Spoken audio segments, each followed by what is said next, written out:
As you guys can see, we do have our first humpback whale sighting right at about our 10 o'clock. Really quickly, I'll just go ahead and introduce the crew, and then one of them will be up here to talk to you more about these creatures. Once again, I'm JP. We also have Captain Anna on board, so you do have 2 for 1. We also have Richard, Ollie, Savannah, and Jordan.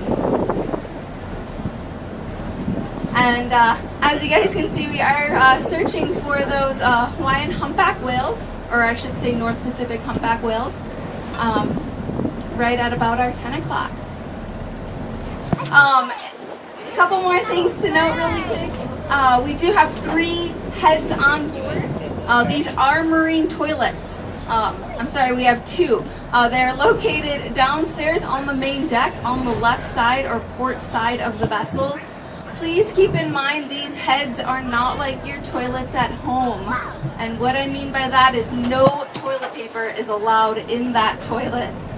The only thing allowed in those toilets are what you ate and drank today, so please put all toilet paper, paper towels, feminine products in the trash can. If you have any little ones with you or non-English speaking individuals, please relay and translate this message to them. In addition to that, please make sure you are maintaining 3 points of contact at all times today. 2 feet planted on the deck and 1 free hand always available to grab a railing. As you guys can see, we do roll a bit out here even in calm conditions, so it is very important that you are hanging on. With that being said, we do have snacks and drinks available for purchase downstairs in the galley. But if you have any questions at all throughout the morning, please ask any of the crew, and one of them will be up here shortly. Mahalo. Good morning again, everybody. This is Ollie. I was going to give you all a few minutes to settle in. It's super early, but just as we exited the harbor here, we already got our first sighting. So, does everybody know the species that is coming here to Maui? Do we all know? Yeah? Humpback, yes, exactly. So we have North Pacific humpbacks. They are coming all the way down from Alaska. They've been spending the summers there feeding and fattening up, and now they're making their migration down here into Maui. Does anybody know the size of these whales that we are looking at here? Any guesses? Good guess? Yeah. You got it, man. Really close. So the average length of these humpbacks, especially in the Pacific Ocean, are going to be 35 to 45 feet. They're also going to be around 40 to 45 tons, so 90,000 pounds. These animals are massive, and they are marine mammals. So the reason we can find them without using sonar or tracking them or anything is that they give us visual cues from above the water. Did everybody see its body, or did we see an exhale? What did we all see? I didn't get to see it. We saw the hump. Yeah, so there are a few things that we're going to be looking out for to notice these humpbacks. We're going to be looking for blows, their exhalation, their really tall breaths. When they exhale, the water vapor above their nostrils will actually be vaporized or atomized and can reach 15 feet above the water. So you're looking up for these kind of plumes of water vapor. You're also looking at, like what we already saw, their body parts, maybe their dorsal fin, maybe their fluke, which is a fancy word for their tail. Also their pectoral fins. They have really long, we have arms here. They have massive paddle-like fins, or arms called pectoral fins, reaching 15 feet in length. So look around, see if we can see the dark shadow of its back maybe it's rounding out, maybe it's throwing its tail up in the air, or its fluke. But yeah, just keep your eyes peeled as we're looking out for them. They're very, very large. I would say about 2/3 the length of this boat here. So, massive, massive animal. Also, feel free, as Captain already said, to move around as we see different humpbacks. But as a kid, I went whale watching in the St. Lawrence River, and it is one of the reasons why I'm here today teaching everybody else about humpbacks. So please, if you see a child or a keiki in front, let the kids prioritize the front row view. We're hopefully slightly taller than them and we can see above them. So give them the priority because these are very meaningful moments for everybody on board.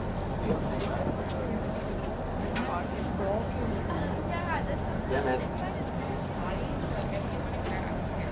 Yes, their heart.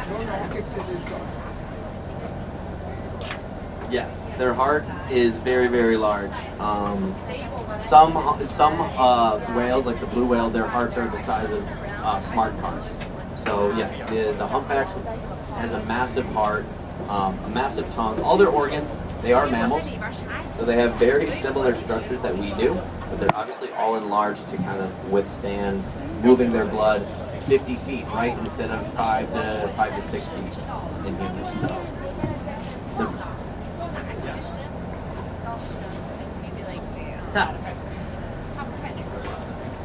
we have a lot of good questions from the keiki, and feel free to just pepper me with questions. And also, if you want to come up to the microphone or find me, all the other people roaming around this boat know a lot about humpbacks. So just keep your eyes peeled, or again, be looking for those blows, those coral fins, their flukes, and the last B of whale watching out here would be breaches. So they get excited. We don't know exactly why they come out of the water. It could be for many different reasons, but you will see them come over 2/3 out of the water. So they're moving 90,000 pounds of weight up to the surface and out of the water. That is a lot of force, and you can hear it. You can definitely see it. You can see it from miles away. So keep your eyes peeled for anything like that.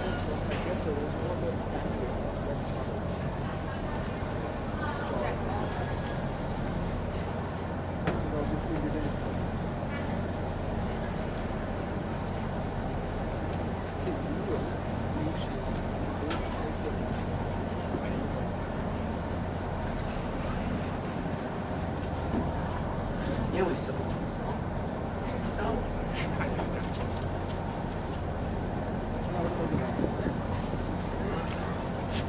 So we're kind of hanging out here, waiting to possibly see it come up again. These are mammals, again, as I've been saying, so they breathe air just like us, using lungs. However, they have been evolving in the water for over 50 million years, so they are a lot better at holding their breath than we are. They average around 10 to 15 minutes when they're not exerting a lot of energy. So you can go pretty long spans in terms of impatience if you're waiting to see the same ones. Luckily enough, we're in Maui, Nui Basin here, where over thousands will make their migrations here. So there are many more individuals out there. You might not see them all, but they're out there.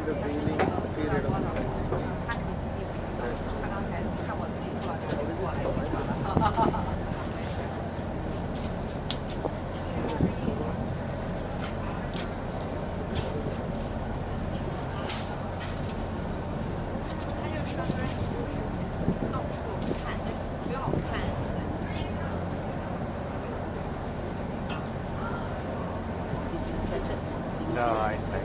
Did you have everything up? No. Setting it up. Didn't think we'd see it so soon.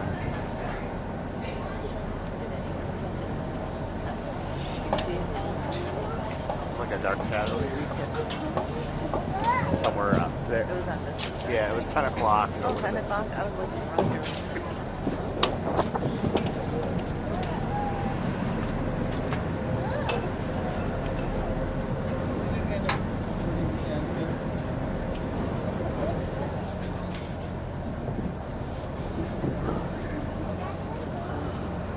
And I don't know if we're at the front of the boat or the back of the boat. That's so what's on our lot. Seems like we're at the back.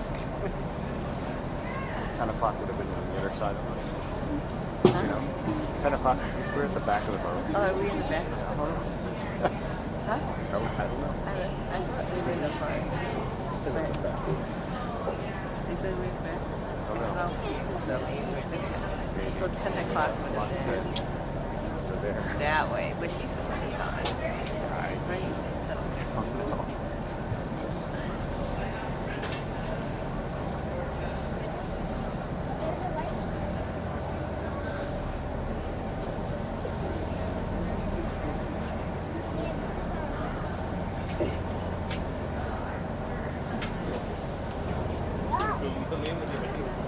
All right, everybody.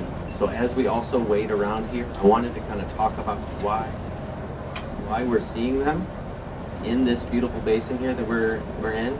It's called Maui Nui, or Greater Maui. So the islands that you can see for right now, it's quite cloudy, so we can only see one, Capo Alave. If we're treating the boat like a clock, everybody on the front of the boat there is at 12. On our starboard side here would be 3. The back would be 6. Over here, port side, facing back towards where we came, would be 9 o'clock. So this would be about our 4 o'clock, Capo Alave, that large island. That little one there is Molokini Crater, so it's not as grand in the geological history of Maui Nui. But over on the 4 to 6 o'clock, there are 2 more islands, Lanai and Molokai. And about 1.6 million years ago, this was all one singular island. So this is extremely shallow, roughly 300 feet on average, with the deepest portion being 600, but then also obviously along the coastline, it's only a few hundred feet. And this shallow water offers a super safe location for the humpbacks to come into. I said also, these humpbacks they've been evolving from a former ancestor for around 50 million years. Humpbacks came into existence roughly 20-ish, 25 million years ago. So they're older than the islands themselves. So these humpbacks actually had to discover this place as a nice safe haven for breeding. So they are coming down. The mothers that are pregnant from last year are giving birth in these shallow waters. The males and the unpregnant females are coming here to mate because it's a safe place to go through these mating practices and behaviors. Alaska is super full of fish, krill, sand eels, all the individuals that these humpbacks are feeding on. However, that deep, rich water of nutrients also calls in their biggest predator. So they're coming here as a safe haven in the wintertime.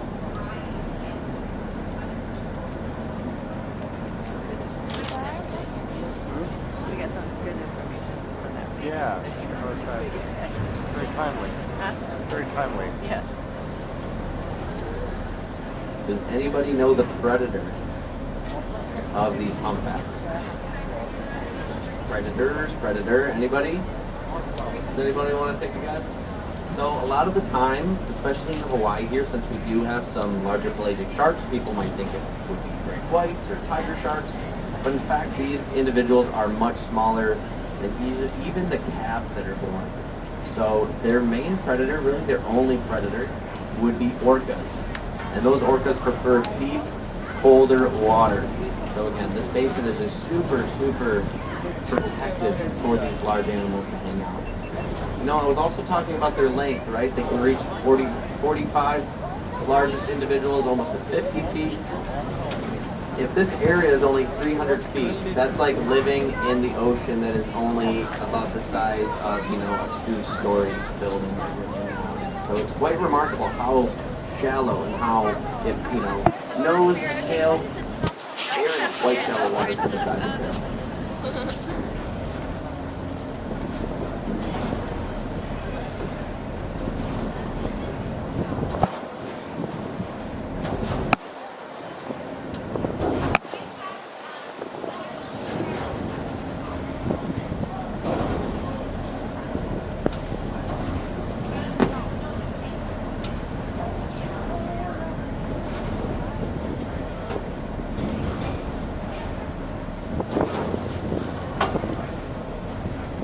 How you feeling, Ethan? You doing okay? This is just a test of the sound system. I'm troubleshooting the main cabin sound, so just seeing if it's working downstairs.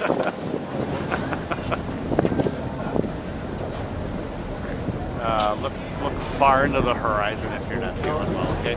This cactus faked us out. It seems to have risen up again behind the stern here. Oh, you can see its dorsal fin. It's back. And then it blew there. You can see that atomized water vapor pluming into the air, so it's taking its breath. We have to be the front of the boat. Front of the boat. Oh, that was awesome. And remember here, so these are protected animals, so we want to stay around 100 yards away from them. However, so the boat is moving now, but if we were in neutral, these animals have a mind of their own. They're very intelligent, so if they're intrigued by the boat, they may approach us and get much closer than 100 yards. Oh, wow. Another dive. Oh, and it still goes up. Hey, Ollie, can you let me know what that is? Yeah, it is Coming towards the boat here at about 200 yards, I'd say.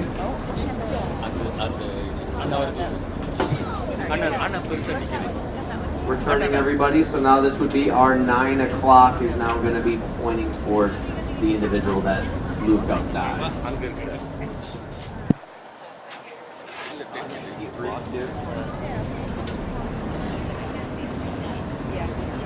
So this is kind of this cool rule of 15 that we're looking for here too. This humpback is massive, as I said.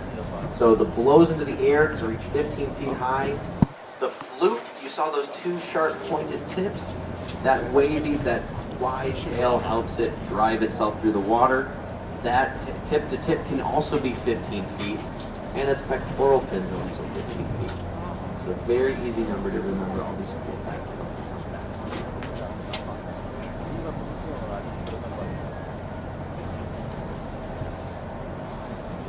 Maybe your 360 capture.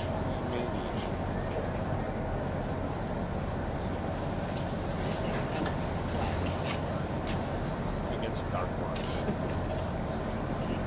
So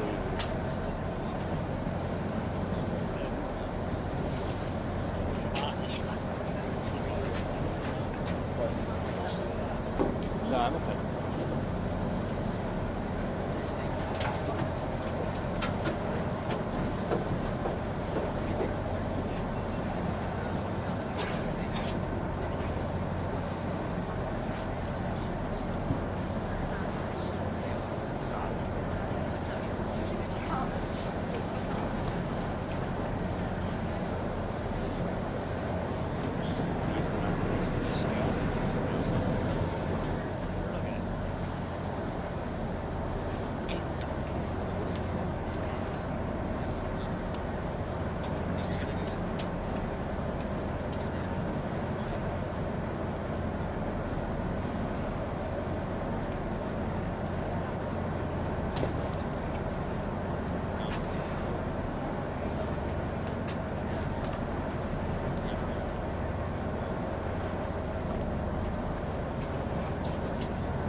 So I mentioned that these humpbacks are coming here to breed, coming here to mate.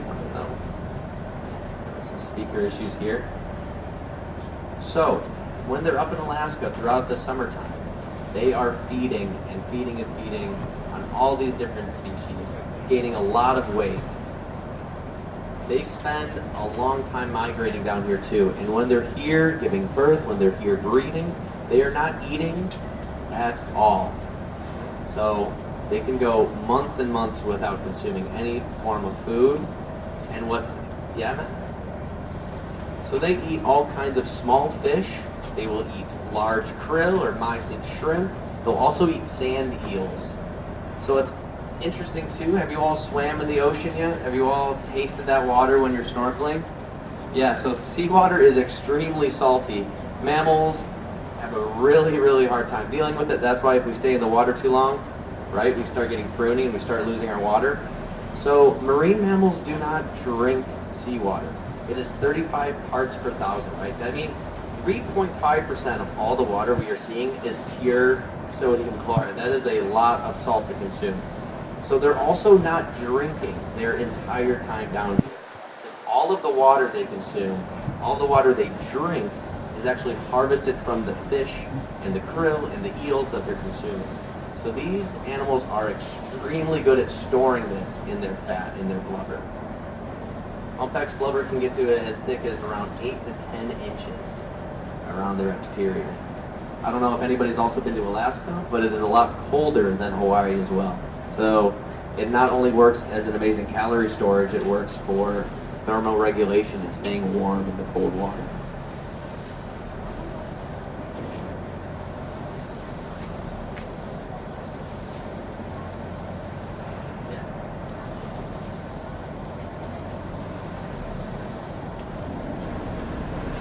That is a really good question. So again, with the thermal regulation, signs of a male or female humpback are very hard to see.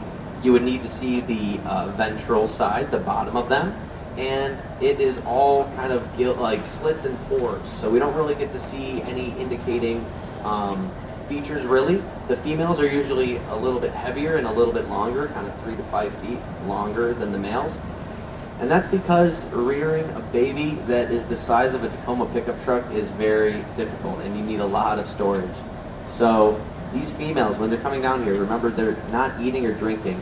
And they're also not eating or drinking for two. They are rearing a baby calf that is roughly 2,000 to 4,000 pounds. It's massive, roughly 15 feet long. It's the size of an adult female walrus. So a really large baby, a lot of energy.